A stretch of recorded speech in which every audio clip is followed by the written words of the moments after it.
Okay dear friends, तो हम लोग पढ़ रहे हैं घटना चक्र पॉइंटर और ये पॉइंटर है हमारा पर्यावरण का। इसमें से हमने सतत विकास पढ़ लिया और पर्यावरण की जो पारिस्थितिकी है उसको पढ़ लिया। अगला टॉपिक था अपना जैव विविधता। जैव विविधता को हम पढ़ रहे थे। तो चलिए देखते हैं कि जैव विविधता क्या है और जैव विविधता से आए हुए जो प्रश्न हैं, चूँकि आप जानते ही हैं कि जो पॉइंटर है ये घटना चक्र जो कि किसी भी स्टेट पीसीएस, चाहे वो यूपी हो, एमपी हो, छत्तीसगढ़ हो, झारखंड हो या फिर संघ लोक सेवा आयोग आईएएस के एग्ज़ाम हो, उन सब का कलेक्शन होता है और ये जो पॉइंटर है ये उसी का एक समराइज रूप होता है। तो इसमें जैव विविधता में अपना अगला जो टॉपिक है या अगला जो पॉइंट है वो है संयुक्त राष्ट्र संघ ने दशक 2011 से 2020 को घोषित किया था। क्या घोषित किया था? संयुक्त राष्ट्र जैव विविधता दशक। तो ये दशक घोषित किया गया था 2011 से 2020 का, ये जैव विविधता दशक इसको घोषित किया गया था। भौगोलिक क्षेत्र में जैव विविधता के संकट हो सकते हैं। भौगोलिक क्षेत्र में कैसे हो सकते हैं? वैश्विक तापन, आवास का विखंडन, विदेशी जातियों का संक्रमण। तो ये जो भौगोलिक जैव विविधता है इसके लिए संकट यानी वैश्विक तापन, यदि टेम्परेचर ज़्यादा बढ़ जाएगा, ग्लोबल वार्मिंग ज़्यादा हो जाएगी तो भी जैव विविधता जो है वो खतरे में आ जाएगी, जैव विविधता कम हो जाएगी। इसके बाद आवास का विखंडन, यदि आवास की कमी हो जाए, जहाँ पर जैसे जंगल हैं ज़्यादा, अगर उनको काट दिया जाए तो वहाँ जो भी जीव रह रहे हैं वो नहीं रह पाएंगे, तो आवास का विखंडन। और इसके साथ साथ विदेशी जातियों का आक्रमण। विदेशी जातियों का आक्रमण का ये मतलब है कि जैसे किसी एक स्थानीय क्षेत्र में जो पौधे रह रहे हैं लेकिन यहाँ से कोई दूसरी जाति अगर यहाँ आ जाए तो इससे क्या होगा कि यहाँ की जो जैव विविधता है वो कम हो जाएगी। जैसे कि गाजर घास, अगर आप जान रहे हो तो गाजर घास क्या है, इसको कांग्रेस घास भी कहते हैं। तो ये ऐसा पौधा है जो यहाँ की विविधता को कम कर रहा है। इसके साथ साथ एक विलायती बबूल होता है। तो वो दोनों क्या है, बाहरी प्रजातियां हैं जो कि अन्य देश से लाई गई थी किसी विशेष उद्देश्य के लिए, लेकिन वो यहाँ पर जैव विविधता का खतरा बन गई हैं। जैव विविधता के लिए बड़ा खतरा क्या है? प्राकृतिक आवास और वनस्पति का विनाश तथा झूम खेती। ये क्या है कि जैव विविधता के लिए खतरा है। प्राकृतिक आवासों का कम होना ये तो हम समझ रहे हैं, वनस्पतियों का विनाश ये भी समझ रहे हैं, और झूम खेती। झूम खेती क्या होती है कि जैसे एक जगह जंगल है, वहाँ पर उन पौधों को काट के उनको आग लगा दिया जाता है, फिर उसी जगह पर खेती कर ली जाती है। 2-3 साल के बाद में उस जगह को फिर से खाली छोड़ दिया जाता है। पुनः जब उसमें पेड़ पौधे उग जाते हैं तो दोबारा फिर से उसमें यही क्रिया की जाती है।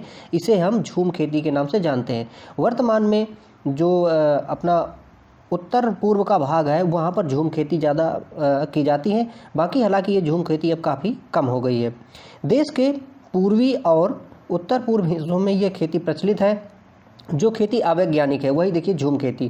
तो ये झूम खेती जो है ये उत्तर और उत्तर पूर्व का जो क्षेत्र है, 7 स्टेट्स का जो क्षेत्र है वहाँ पर झूम खेती अभी की जाती है, जो कि ये अप्राकृतिक है, मतलब कि ठीक नहीं है, ये जैव विविधता के लिए हानिकारक है।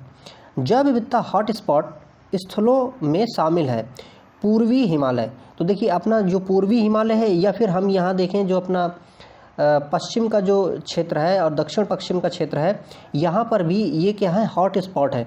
हॉट स्पॉट जैव विविधता के यानी कि जहाँ ज़्यादा डाइवर्सिटी पाई जाती है उन्हें हम हॉट स्पॉट के नाम से जानते हैं। जैव विविधता हॉट स्पॉट केवल उष्णकटिबंधीय प्रदेशों में नहीं बल्कि उच्च अक्षांशीय प्रदेशों में भी पाई जाती है। मतलब कि जो ये हॉट स्पॉट्स हैं यानी कि जैव विविधता की जो बायोडाइवर्सिटी है ज़्यादा पाई जाती है, तो वो ऐसा नहीं है कि सिर्फ भूमध्य रेखा के यानी कि हमारा जो इक्वेटर है इसके बीच इधर ही पाई जाती है, ये उच्च क्षेत्रों में भी पाई जाती है। जैसे कि हम देखें जो अपना उत्तर पूर्व भारत वाला क्षेत्र है 7 स्टेट्स का, वो इक्वेटर से यानी भूमध्य रेखा से काफ़ी दूर है, लेकिन यहाँ पर हॉट स्पॉट की स्थिति है यानी कि जैव विविधता यहाँ पर ज़्यादा पाई जाती है। भारत में 4 जैव विविधता हॉट स्पॉट स्थल हैं। देखिए तो जैसे कि ये पूर्वी हिमालय की अभी हम बात कर रहे थे, तो हिमालय हॉट स्पॉट का भाग, और ये पश्चिमी घाट का जो हम बात कर रहे थे कि दक्षिण पश्चिम का क्षेत्र है यानी कि पश्चिमी घाट है यहाँ पर, और इसके साथ साथ में दक्षिण पश्चिम घाट में ये श्रीलंका भी इसी का भाग है, हॉट स्पॉट्स का भाग है। और अधिकांशतः पूर्वोत्तर भारत, अंडमान निकोबार द्वीप जो कि यहाँ पर इंडो बर्मा वाला क्षेत्र है, ये हॉट स्पॉट है। और इसके साथ साथ में ये निकोबार द्वीप यानी कि सुंडालैंड वाला जो क्षेत्र है ये भी हॉट स्पॉट के रूप में जाना जाता है। तो भारत में अगर ये प्रश्न आता है कि कितने जैव विविधता हॉट स्पॉट हैं, तो 4 हैं। 4 में से पहला उत्तर पूर्व का भाग जो है हिमालयी क्षेत्र, इसके बाद में हमारा जो पश्चिम घाट है ये, फिर इसके बाद ये जो अंडमान निकोबार द्वीप समूह वाला क्षेत्र है ये। और इसके बाद निकोबार द्वीप समूह यानी कि सुंडालैंड सहित, सुंडालैंड ये जो हमारा इंडोनेशिया वाला कुछ भाग होता है, ये सुंडालैंड के नाम से भी जाना जाता है। तो ये 4 जो है वो हॉट स्पॉट है अपने भारत में। भारत में जैव विविधता की दृष्टि से पूर्वी घाट, पश्चिमी घाट, थार का रेगिस्तान तथा बंगाल की खाड़ी में संतृप्त क्षेत्र है। तो संतृप्त क्षेत्र इनमें से कौन सा है? पश्चिमी घाट। यानी कि जैव विविधता के क्षेत्र से ये जो अभी हमने पढ़े क्या गया कि पूर्वी घाट है ना, पश्चिम घाट और थार का रेगिस्तान, बंगाल की खाड़ी, तो इनमें से जैव विविधता वाला क्षेत्र कौन सा है? पश्चिम घाट है, क्योंकि हमने देखा कि 4 यहाँ पर जैव विविधता के हॉट स्पॉट हैं। गंगा का मैदान पश्चिमी घाट तथा मध्य भारत में सबसे अधिक जैव विविधता संपन्न क्षेत्र है। कौन सा? पश्चिम घाट। तो इस तरह से देखिए कई बार प्रश्न पूछे गए हैं और आगे भी पूछे जाने की संभावना इनकी बहुत ज़्यादा रहती है। जैव विविधता के संदर्भ में भारत में अंडमान निकोबार द्वीप समूह, गंगा का मैदान तथा मध्य भारत में से वह क्षेत्र जिन्हें हॉट स्पॉट माना जाता है वो है क्या? अंडमान निकोबार द्वीप समूह। यानी कि ये जो क्षेत्र हमने पढ़े इनमें से अंडमान निकोबार द्वीप समूह हॉट स्पॉट का क्षेत्र है। हॉट स्पॉट शब्दों का सर्वप्रथम प्रयोग 1988 में किया। किसने? Norman Myers. नॉर्मन मायर्स ने सबसे पहले हॉट स्पॉट शब्द का प्रयोग किया था। और हॉट स्पॉट का शब्द उसके लिए प्रयोग किया था जहाँ पर बायोडाइवर्सिटी जो है वो ज़्यादा पाई जाती है, जहाँ पर जातियों की पर्याप्तता तथा स्थानीय जातियों की अधिकता पाई जाती है, लेकिन साथ ही इन जीव जातियों के अस्तित्व पर निरंतर संकट बना रहता है, वह क्षेत्र कहलाता है हॉट स्पॉट। मतलब हॉट स्पॉट क्षेत्र ऐसा होगा जहाँ पर जो वहाँ की देसी प्रजातियाँ हैं, लोकल प्रजातियाँ हैं, वो ज़्यादा मात्रा में होंगी, इसके साथ साथ में उन पर खतरा भी मंडरा रहा होगा। तो ऐसे क्षेत्र को हम हॉट स्पॉट के नाम से जानेंगे। सबसे लंबा जीवित वृक्ष कौन सा है? सिकोया। ये सिकोया जो है ये सबसे लंबा जीवित वृक्ष है। किसी प्रजाति की विलुप्त माना जा सकता है, किसी प्रजाति को विलुप्त माना जा सकता है जब वह अपने प्राकृतिक आवास से कितने साल तक न दिख रही हो? कितने साल तक न दिखे? 50। मतलब कि कोई भी ऐसी जाति जहां उसका प्राकृतिक आवास है लेकिन वहां पर वो अगर 50 साल तक नहीं देखी गई है तो उसे हम मान लेंगे कि ये विलुप्त हो गई है। जैसे भारत में जो चीता है इसको माना जा रहा था कि ये विलुप्त हो गया है, लेकिन बाद में इसके लिए नामीबिया से और साउथ अफ्रीका से हम चीतों को ला के यहाँ पर कूनो, जो मध्य प्रदेश का एक उद्यान है कूनो, तो कूनो में हमने क्या किया है कि दोबारा से इसको इस्टेब्लिश करने के लिए हमने काम किया है। किसी प्रजाति के विलोपन के लिए उत्तरदायी हैं। तो किसी प्रजाति के विलोपन के लिए क्या क्या उत्तरदायी? देखिए, बड़े आकार वाला शरीर, संकुचित निच यानी कर्मता, और आनुवांशिक भिन्नता में कमी। यानी कोई भी प्रजाति है वो विलुप्त कब होगी या विलुप्त होने की शंका ज़्यादा कब होगी? एक तो उसका आकार जो है वो बड़ा होगा। क्यों? जब ज़्यादा बड़ा आकार होगा तो उसको सर्वाइव करने के लिए ज़्यादा जगह चाहिए। एक हमने अभी पद छाप देखा था, तो पद छाप में क्या है कि अगर ज़्यादा बड़ा आकार होगा तो उसके लिए, जैसे मान लीजिए हिरण है और हाथी है, तो हाथी को रहने के लिए ज़्यादा जगह चाहिए, ज़्यादा वनस्पतियाँ चाहिए और ज़्यादा उसको सुविधाएं चाहिए। लेकिन वहीं हिरण जो है तो ये छोटे उसमें काम चला लेगा। तो बड़ा आकार जो है वो उसकी विलुप्तता का एक कारण हो सकता है। संकुचित निच कर्मता यानी कि जहाँ उसका रहने का जो प्लेस है अगर वो छोटा है तो वहाँ उसके भी विलुप्त होने के खतरा बढ़ जाएंगे। अनुवांशिक विभिन्नता, यदि अनुवांशिक विभिन्नता है तो वो सर्वाइव करने की क्षमता और प्रजनन की जो क्षमताएं होती हैं वो भी ज़्यादा हो जाती हैं, तो वो इस्टेब्लिश कर जाता है किसी भी डिफरेंट वातावरण में भी। किसी प्रजाति के विलोपन के लिए उत्तरदायी नहीं है। व्यापक निच, देखिए मतलब व्यापक निच का मतलब अगर बड़ा क्षेत्र है तो ये उसके विलोपन का नहीं बल्कि उसके सस्टेन करने का उदाहरण है। यानी कि अगर ज़्यादा बड़ा क्षेत्र है तो वहाँ पर वो इस्टेब्लिश कर सकता है, रह सकता है लंबे समय तक। प्रकृति एवं प्राकृतिक संसाधन अंतर्राष्ट्रीय संरक्षण संघ यानी IUCN द्वारा विलुप्ति के कगार पर खड़े संकटग्रस्त पौधों और पशु जातियों की सूचित सम्मिलित की जाती है। तो ये किसमें? रेड डाटा बुक्स में। यानी रेड डाटा बुक जो है वो IUCN द्वारा एक लिस्ट जारी की जाती है जिसमें से जो ऐसे पौधे या ऐसे जंतु जो विलुप्ति के कगार में है या उनको एक वो श्रेणी दी जाती है, ये सुभेद्य है, ये विलुप्ति के कगार पे है, ये अति मतलब संवेदनशील स्थिति में है। तो ये जो है ये रेड डाटा बुक में दिया जाता है। और रेड डाटा बुक जारी कौन करता है? ये IUCN। देखिए यहाँ पर ये अगला टॉप पॉइंट भी है कि रेड डाटा बुक अथवा रेड लिस्ट संबंधित है किससे? IUCN से। तो IUCN जो संस्था है ये रेड डाटा बुक को जारी करता है जिसमें ऐसे प्राणी जो कि विलुप्ति के कगार पर हैं या वास्तव में उनकी स्थिति क्या है इसको बताने के लिए जारी की जाती है। प्राणी समूह जो संकटापन्न प्रजातियों के संवर्ग के अंतर्गत आते हैं, तो देखिए कौन से? महान भारतीय सारंग, कस्तूरी मृग, लाल पांडा और एशियाई वन्यगधा। तो ये कैसे जीव हैं? ये ऐसे जीव हैं जो संकटापन्न है। संकटापन्न ये कौन जारी करेगा? IUCN। IUCN अपनी रेड डाटा बुक में जारी करेगा कि भारत में जो ये प्राणी हैं यानी महान सारंग, कस्तूरी मृग, लाल पांडा और एशियाई वन्यगधा जो है ये क्या है कि ये संकटापन्न सूची में रखे गए हैं, यानी कि इनकी जो स्थिति है वो और बेहतर करने लायक है, सस्टेन ये नहीं कर पाएंगे अगर इनकी स्थिति इसी तरह से बनी रहेगी।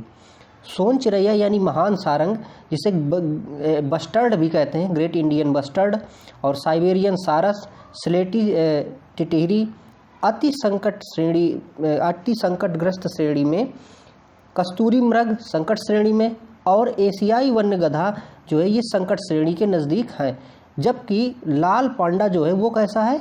संकटग्रस्त श्रेणी में। इसका मतलब ये है, सीधे सीधे समझिए कि जैसे सोन चिरैया है यानी महान सारंग जिसको हमने देखा, जिसको ग्रेट इंडियन बस्टर्ड भी कहते हैं, ये जो अपना गुजरात वाला क्षेत्र है और राजस्थान वाला क्षेत्र है, इस क्षेत्र में ये पाया जाता है। तो और साइबेरियन सारस, स्लेटी गिलहरी ये अति संकटग्रस्त हैं, है ना। तो और इसके बाद यदि कस्तूरी मृग अभी हमने ऊपर देखा ये संकटग्रस्त श्रेणी में है, और एशियाई वन्यगधा यानी नियर थ्रेटेंड श्रेणी में है, जबकि जो लाल पांडा है वो किस में है? संकटग्रस्त श्रेणी में आता है।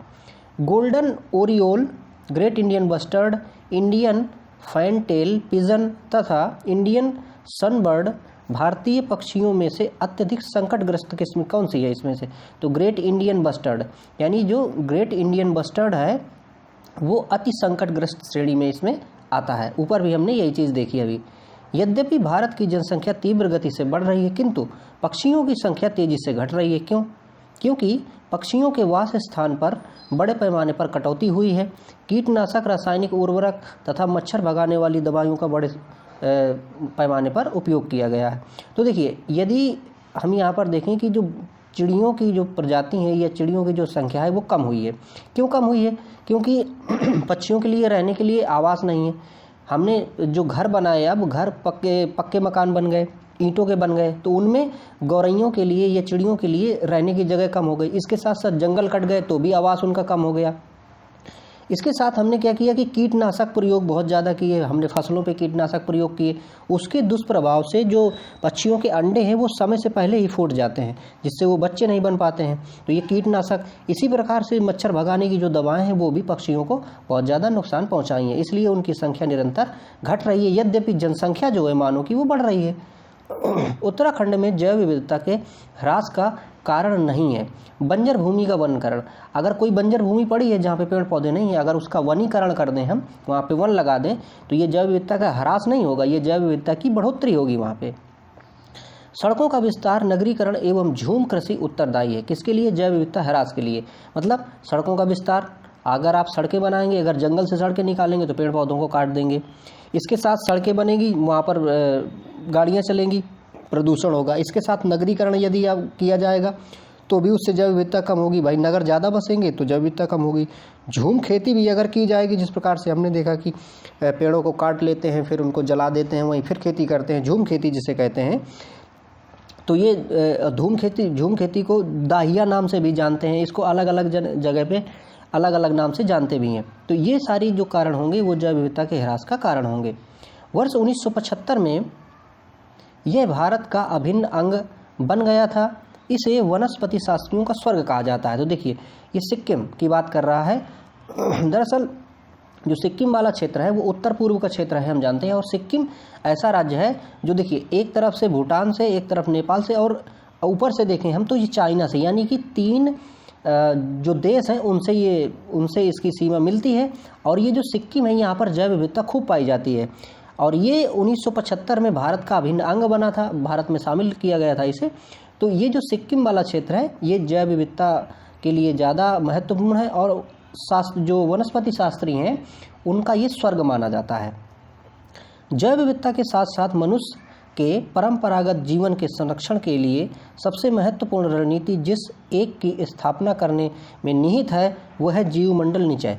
देखिए, जीवमंडल निचय यानी जो रिजर्व बनाए जाते हैं, उस रिजर्व में क्या है कि जैव विविधता को हम ज़्यादा संरक्षित कर सकते हैं। तो वही यहाँ पे बता रहा है कि एक ऐसी रणनीति जिससे जैव विविधता को संरक्षण मिल सकता है बहुत अच्छी तरह से, वो कौन सी रणनीति होगी हमारी? जैव मंडल निचय बनाना। यानी अगर रिजर्व बना दें हम तो वहाँ पर, जैसे इसके पहले हमने देखा था इन सीटू एक्स सीटू, जो संरक्षण की बात थी वो दो तरह से देखा था कि स्वास्थाने और परिस्थाने को देखा था। तो स्वास्थाने में यही जैव मंडल आरक्षित क्षेत्र जो है वो उनको बना दिया जाता है, तो उसी स्थान पे जहाँ पे उनकी प्रजाति है वहीं पर उसको संरक्षण मिल जाता है। जैव विविधता के संरक्षण के लिए महत्वपूर्ण रणनीति क्या है? ये देखिए, जैव मंडल वही रिजर्व, यानी कि अगर हम उसी स्थान पे, यहाँ पर देखिए पॉइंट आया भी, वह स्थल जो वनस्पति संरक्षण हेतु स्वस्थान पद्धति इन सीटू यहाँ पर नहीं है। तो देखिए, इन सीटू कौन सी नहीं है? वनस्पतिक उद्यान। वनस्पतिक उद्यान का मतलब ये हुआ कि हम विशेष तरह के पौधे लगाते हैं, वनस्पति पौधे लगा देते हैं कोई बगीचा बना के, तो वो वनस्पति उद्यान बन जाता है। लेकिन ये इन सीटू नहीं है। इन सीटू इसलिए नहीं है क्योंकि वहाँ पर तो नहीं थे वो पहले से, हमने उनको इस्टेब्लिश किया, तो इन सीटू नहीं, वो एक सीटू हो गए।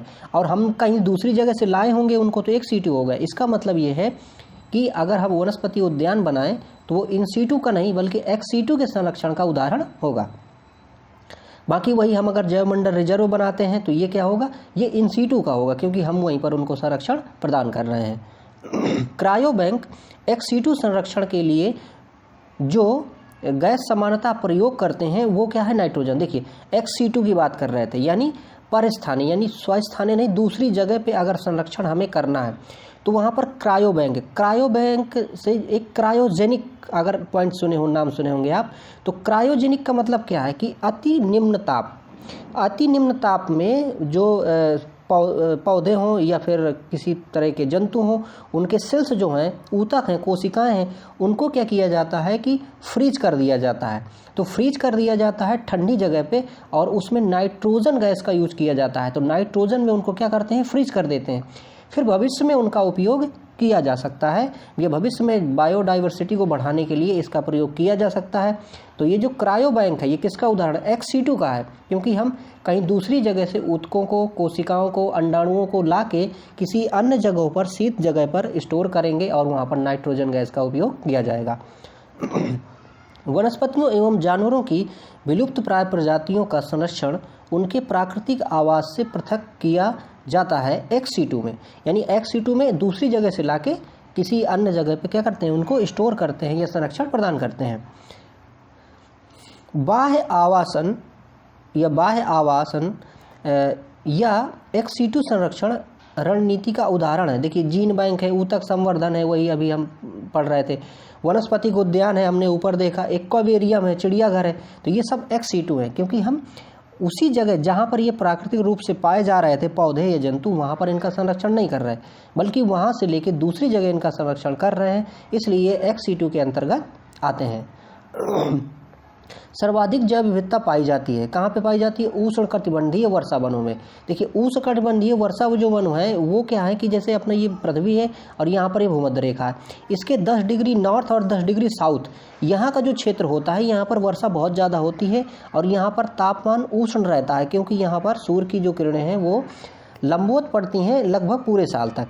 तो ये वाला जो क्षेत्र होता है ये बायोडाइवर्सिटी के लिए बहुत महत्वपूर्ण है, या फिर ये कह सकते हैं कि सर्वाधिक जैव विविधता पाई जाती है। इसमें चाहे हम कांगो बेसिन के जो वन हैं उनको देख लें या फिर जो ब्राज़ील के वन हैं उनको देख लें, तो ये सब ऐसे क्षेत्र हैं जहाँ पर बायोडाइवर्सिटी ज़्यादा पाई जाती है। और जैसे जैसे हम निम्न अक्षांश से, यानी कि यदि ये पृथ्वी है यहाँ पे इसका 0 है, इससे ऊपर की ओर जैसे जैसे जाते हैं तो जो विविधता है वो क्या होती जाती है? कम हो जाती है। और जिस प्रकार से जो जैसे ध्रुवों की ओर पहुंच जाएंगे तो वहाँ पर जैव विविधता बहुत ही कम हो जाएगी।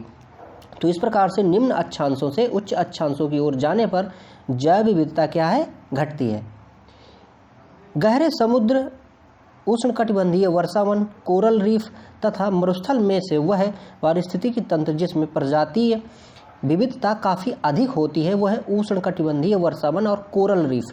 देखिए अभी हमने उष्णकटिबंधीय वर्षावन को देखा, इसके साथ जो कोरल रीफ क्या होते हैं कि जो समुद्री क्षेत्र होते हैं, समुद्री क्षेत्र में थोड़ा सा उथले क्षेत्र जो होते हैं वहाँ पर ये कोरल रीफ पाए जाते हैं। कोरल रीफ को ही समुद्र का वर्षावन भी कहते हैं। एक्चुअली यहाँ पर क्या है कि इनका जो क्षेत्र है वो बहुत ही कम होता है, लेकिन जो जंतु पाए जाते हैं समुद्र में, जो प्रजातियां पाई जाती हैं, उनका बहुत बड़ी मात्रा में ये वहाँ पर संरक्षण करते हैं, उनका वास घर होता है।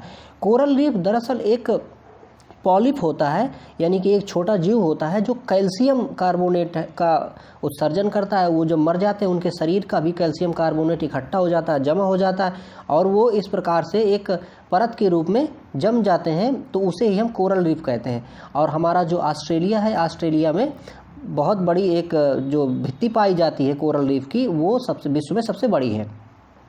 उष्णकटिबंधीय वर्षावन का मुख्य विस्तार देखिए हमने चर्चा की थी कि ये 10 डिग्री उत्तर और 10 डिग्री दक्षिण अक्षांश के जो क्षेत्र हैं, यानी हमारी पृथ्वी के बीच से ऊपर 10 डिग्री, नीचे 10 डिग्री, नॉर्थ का 10 डिग्री और साउथ का 10 डिग्री, इनके बीच में ये क्या है कि उष्णकटिबंधीय वर्षावन अधिकांशतः पाए जाते हैं। बायोडाइवर्सिटी भी यहाँ पर बहुत ज़्यादा पाई जाती है।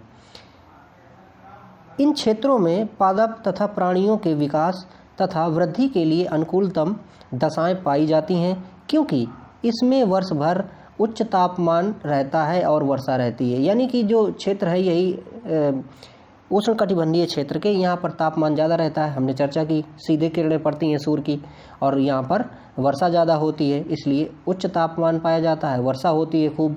तो इस प्रकार से यहाँ डाइवर्सिटी ज़्यादा पाई जाती है।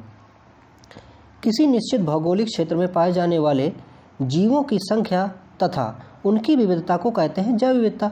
जैव मतलब जीवों की विविधता, भिन्न भिन्न प्रजातियों का संकलन या भिन्न भिन्न प्रजातियों का पाया जाना, जैवों की विविधता यानी जीव विविधता या जैव विविधता कहलाती है। यहाँ पर देखिए असत्य कथन दिया गया है कि भूमध्य रेखा से ध्रुवों की ओर जाति विविधता में वृद्धि होती है। देखिए अभी हमने चर्चा की थी, जैसे ये पृथ्वी है, अब ये भूमध्य रेखा है, भूमध्य रेखा से अगर ऊपर की ओर जाएंगे यानी निम्न अक्षांशों से उच्च अक्षांशों की ओर जाएंगे तो क्या होगा, जैव विविधता घटेगी। और वही देखिए यहाँ पे पॉइंट कह रहा है कि ये कह रहा है कि ऊपर को जाएंगे तो बढ़ेगी, तो नहीं, ऐसा नहीं होगा। ऊपर को जाएंगे तो क्या होगी, जैव विविधता जो है वो कम होती जाएगी और सबसे ज़्यादा इक्वेटर में होगी। प्राणियों और पादपों की जातियों में अधिकतम विविधता मिलती है, तो कहाँ पे मिलती है, वही उष्णकटिबंधीय आर्द्र वनों में, यानी उष्णकटिबंधीय क्षेत्र, यानी कि 0 डिग्री से नॉर्थ 10 डिग्री, साउथ 10 डिग्री, यहाँ पर उष्णकटिबंधीय क्षेत्र है और यहाँ पर विविधता ज़्यादा पाई जाती है। सत्य कथन क्या है, उष्णकटिबंध शीतोष्ण क्षेत्रों की अपेक्षा अधिक जातियों को आश्रय देते हैं।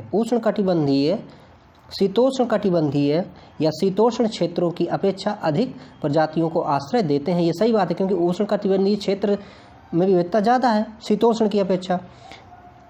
विशालतम जैव विविधता अमेजन, देखिए अमेजनी वर्षावनों में पाई जाती है, तो जैव विविधता अमेजन में पाई जाती है और अमेजन कहाँ पे, 10 डिग्री के आसपास पाया जाता है। जाति विविधता भूमध्य रेखा से ध्रुवों की ओर घटती है, देखिए ये अभी हमने चर्चा ही की। तो फ्रेंड्स इस तरह से ये जो टॉपिक हैं या ये जो पॉइंट्स हैं, ये बार बार अगर आप सुनेंगे तो ये आपको कंठस्थ हो जाएंगे और विश्वास मानिए कि प्रश्न इन्हीं से बनते ही हैं।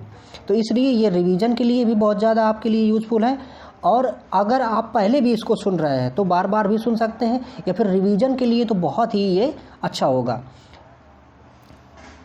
शांत घाटी, कश्मीर, सुरमा घाटी तथा फूलों की घाटी में सर्वाधिक जैव विविधता पाई जाती है। कहाँ पे, शांत घाटी पे। और ये शांत घाटी कहाँ पे है फ्रेंड्स, केरल में है ना। तो साइलेंट वैली शांत घाटी केरल में है, यहाँ पर जैव विविधता ज़्यादा पाई जाती है।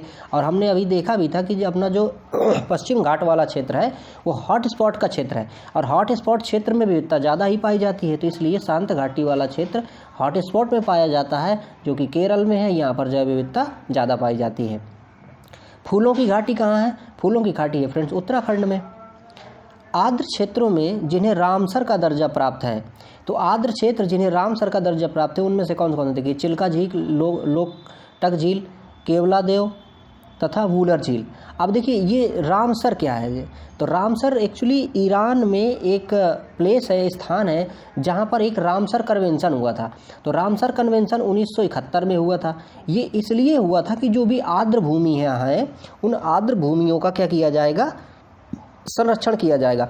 इसके पहले हमने जो पहले लेक्चर पढ़े थे उनमें एक बार हमने ये भी पढ़ा था कि अगर अमेजन के जंगल या मध्य जो इक्वेटर के जंगल हैं यदि वो फेफड़े हैं तो निश्चित रूप से आर्द्र भूमियाँ क्या हैं, गुर्दे हैं। ये हमने पढ़ा था ना कि आर्द्र भूमियाँ क्या हैं, गुर्दे के रूप में काम करती हैं, क्योंकि वो जो पानी का एक्सेस है तो उसको कंट्रोल करती हैं। इसके साथ साथ में जो अपशिष्ट हैं उनको अपने आप में समेटे रहती हैं या अपने आप में उसको छानने का काम करती हैं। तो रामसर वाले जो क्षेत्र हैं इनमें से ये अपने भारत में जो हैं वो कौन से देखिए, चिल्का झील है, लोकटक झील है, केवलादेव है और ये वूलर झील है। रामसर सूची अंतर्राष्ट्रीय महत्व की आर्द्र भूमियों की सूची है। इस सूची में वर्तमान में भारत के देखिए अभी जब मैं ये वीडियो बना रहा हूँ तो फ्रेंड्स अब ये 80 हो चुके हैं, ठीक है। ये जब हमने 75वां महोत्सव मनाया था स्वतंत्रता के हिसाब से, तो उस हिसाब से ये 75 कर ली गई थी, लेकिन वर्तमान में जब ये वीडियो को बना रहा हूँ तब कितनी हो गई है, 80 इनकी संख्या हो गई है। रामसर सम्मेलन संरक्षण से संबंधित था। तो नम भूमि वाला जो क्षेत्र है, ये नम भूमि का संरक्षण है वो रामसर क्षेत्र से संबंधित है। और ये वेटलैंड दिवस कब मनाया जाता है, तो देखिए 2 फरवरी, यानी कि आर्द्र भूमि दिवस 2 फरवरी को मनाया जाता है। क्यों? क्योंकि रामसर में जो कन्वेंशन हुआ था 1971 में वो 2 फरवरी को हुआ था। विश्व वेटलैंड दिवस 2023 का विषय क्या था, देखिए it's time for wetlands restoration. ये 2023 का क्या था, ये थीम थी। भारत की सबसे बड़ी अंतर्देशीय ये लवणीय आर्द्र भूमि कौन सी है, तो देखिए ये यहाँ पर गुजरात में ये, हालांकि अगर हम जो वहाँ पर प्रश्न आया होगा उस प्रश्न के हिसाब से ये यहाँ पर आया होगा तो लवणीय क्षेत्र, चूँकि हम जानते हैं जो कच्छ वाला क्षेत्र है, कच्छ वाला जो क्षेत्र है बहुत ज़्यादा लवणीय क्षेत्र है वो, तो कच्छ वाला जो लवणीय क्षेत्र है वो क्षेत्र कहाँ पे, गुजरात में। तो भारत की सबसे बड़ी अंतर्देशीय लवणीय आर्द्र भूमि कौन सी है, गुजरात में है। बिहार का प्रथम रामसर क्षेत्र कौन सा है, बेगूसराय। जैवमंडल आरक्षित परिरक्षण के लिए क्षेत्र है, देखिए आनुवांशिक विभिन्नता के क्षेत्र। तो जैवमंडल आरक्षित परिरक्षण क्षेत्र है कौन सा, ये आनुवांशिक भिन्नता के क्षेत्र जो है ये जैवमंडल आरक्षित परिरक्षण क्षेत्र है। प्रवाल विरंजन का सबसे अधिक प्रभावी कारक कौन सा है, देखिए अभी हमने प्रवाल या पॉलिप को पढ़ा था, तो इनके विरंजन का सबसे जो मुख्य कारण होता है वो सागरीय जल के सामान्य वृद्धि। विरंजन का क्या मतलब है, देखिए जो प्रवाल होता है तो प्रवाल कई तरह के रंग बिरंगे होते हैं, लेकिन क्या होता है कि जब सागर के जो टेम्परेचर है वो बढ़ जाता है या सागर की आम्लता बढ़ जाती है तो इनका विरंजन हो जाता है, यानी कि ये अपनी जो रियलिटी है उसको खो देते हैं और ये चूने की तरह दिखने लगते हैं, तो उन्हें ही प्रवाल का विरंजन कहते हैं। और प्रवाल का जो विरंजन है वो सागरीय जल की तापमान वृद्धि से और लवणता बढ़ने से होता है। प्रवाल विरंजन समुद्री तापमान और अम्लता में वृद्धि, वैश्विक तापन सहित पर्यावरण दबाव के कारण होता है, जिससे सहजीवी शैवाल का मोचन और साथ ही घटित होती है। अब देखिए क्या होता है कि जो प्रवाल विरंजन हमने अभी पढ़ा, तो समुद्र का तापमान बढ़ जाए या फिर अम्लता बढ़ जाए तो क्या होगा कि इनका विरंजन होगा, और विरंजन के साथ ही क्या होता है, इनकी मृत्यु हो जाती है। क्योंकि देखिए जो शैवाल हैं और जो ये यहाँ पर पॉलिप है, इन दोनों का क्या है कि साथ में गठन होता है या कहें कि साथ में सहजीविता होती है। तो चूँकि अम्लता और ताप बढ़ने से ये शैवाल क्या होते हैं, अलग हो जाते हैं उनसे, तो शैवाल अलग हो जाते हैं तो उनका विरंजन हो जाता है। जिनमें प्रवाल भित्तियां हैं वो क्या है, देखिए अंडमान निकोबार द्वीप समूह और कच्छ की खाड़ी और मन्नार, यहाँ पर प्रवाल भित्तियां पाई जाती हैं भारत में। सर्वप्रथम बायोडाइवर्सिटी शब्द का प्रयोग किसने किया था, वाल्टर जी रोसेन ने सर्वप्रथम बायोडाइवर्सिटी शब्द का प्रयोग किया था। जैव विविधता जिन माध्यम या माध्यमों द्वारा मानव अस्तित्व का आधार बनी हुई है वो है, देखिए मृदा निर्माण, मृदा अपरदन की रोकथाम, अपशिष्ट का पुनःचक्रण और सस्य परागण। इससे क्या है कि जैव विविधता जो जिन माध्यमों या जिन माध्यम द्वारा मानव अस्तित्व के आधार का कारण है वो यही है कि मृदा का निर्माण है, मृदा अपरदन की रोकथाम है, अवशिष्ट का पुनः चक्रण और सस्य परागण है। संयुक्त राष्ट्र संघ द्वारा 2010 से 2020 के लिए देखिए निर्दिष्ट दशक हमने अभी पढ़ा था, तो ये क्या था, जैव विविधता का दशक था। भारत का प्रथम national centre for marine diversity कहाँ पर है, ये है जामनगर। जामनगर कहाँ, गुजरात में है। पारिस्थितिकी तंत्र की जैव विविधता की बढ़ोतरी के लिए उत्तरदायी नहीं है। क्या नहीं है, पोषण स्तरों की कमी। हमने जो अभी खाद्य श्रृंखला वाला चैप्टर पढ़ा था, तो उस खाद्य श्रृंखला में क्या है कि अगर पोषण स्तर ज़्यादा होंगे तो पोषण स्तर ज़्यादा होने से पारिस्थितिकी स्टैब्लिश रहेगी, लेकिन अगर पारिस्थितिकी तंत्र की जैव विविधता की बढ़ोतरी अगर नहीं हो रही, इसका मतलब क्या है कि पोषणों की कमी, यानी पोषक स्तरों की अगर कमी है तो वो जैव विविधता को क्या करते हैं कि प्रोत्साहित नहीं करते हैं। पारिस्थितिक तंत्र होता है एक गतिकीय तंत्र होता है, और हमने इसको ये भी पढ़ा था कि पारिस्थितिक तंत्र क्या होता है, खुला तंत्र होता है, क्योंकि ऊर्जा का आदान प्रदान होता रहता है। हिमालय पर्वत प्रदेश जाति विविधता की दृष्टि से अत्यंत समृद्ध है। इस समृद्धि के लिए जो कारण सबसे उपयुक्त है वह है यह विभिन्न जीव भौगोलिक क्षेत्रों का संगम है। मतलब कि जो हमारे पर्वतीय क्षेत्र है यानी कि हिमालय वाला, तो हम जैसे जैसे नीचे से ऊपर की ओर ऊंचाई बढ़ती जाती है तो ये भिन्न भिन्न क्षेत्र हमें क्या होते हैं, मिलते जाते हैं।